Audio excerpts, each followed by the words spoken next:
guys, this is just a quick video to announce the winner of the November mini box, which was the Deadpool box.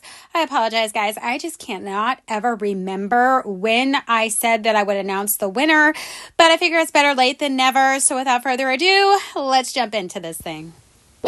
Okay, so here we are at the YouTube comment picker, and you guys know the drill. I've entered the video URL, I filtered the duplicate users, I filtered the comments based on a specific text. You needed to use the word Deadpool. Looks like we have 4 comments, so there's a great chance for you to win.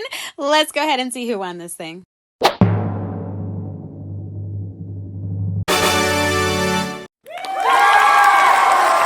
Yay, Stacy! I am so happy that Stacy won. She watches my channel all the time. The girl deserves something for watching me like she does. She left a lovely comment that says, "Hey Amber, glad to see you. I love how your craft box turned out." Well, thank you. My son is a Deadpool fan. Well, Stacy, your son is going to get some pretty cool Deadpool stuff. I'll be sending out this giveaway probably Monday or Tuesday next week. Congrats on your win, girl. You don't need to send me your information. I already have it. For everybody else who took the time to enter, thank you for doing that. And you know what? There'll be plenty more giveaways in the future, so try again next time.